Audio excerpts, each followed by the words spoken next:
One of the four suspects wanted in the kidnapping of Chinese student Wanzhen Lu is in court this morning. Three others are still at large.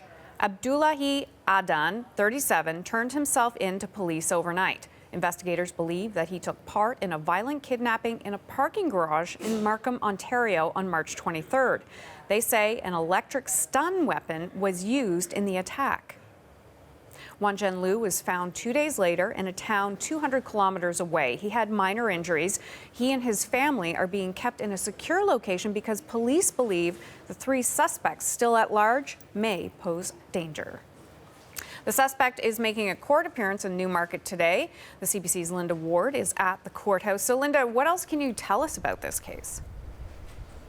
Well, Hannah, Mr. Adan is due in court here for a bail hearing this morning. I've just been in the court. It is underway, but no sign of Mr. Adan yet. The 37-year-old turned himself in overnight to York Regional Police, who had been searching for him in relation to the alleged kidnapping of 22-year-old Wanzhen Lu. Now, Wanzhen Lu is a Chinese international student studying here in the Greater Toronto area, and it's alleged that on the evening of the 23rd of March, he was forced into a black Dodge Caravan by some masked men, and then he was missing for several days. That caravan turned up, but no sign of Mr. Lu until 3 days later when he showed up at a doorstep in Gravenhurst, Ontario, about 150 kilometers away. Now, yesterday, York Regional Police released Mr. Adan's photograph and his name in the hopes that somebody might know who he is or that he might turn himself in, and they say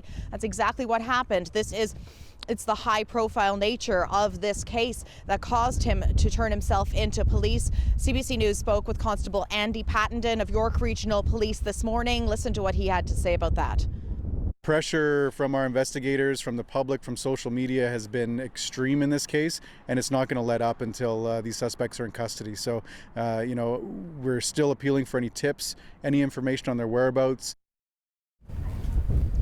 And Mr. Adan is allegedly a suspect number 3, they call him. They say they believe that he is one of the men that actually got out of the van and forced Mr. Lu into the back of that Dodge Caravan. They are still, again, looking for the others, but he is facing charges of kidnapping, forcible confinement, assault, and assault with a weapon, Hannah. And Linda, what about the other suspects?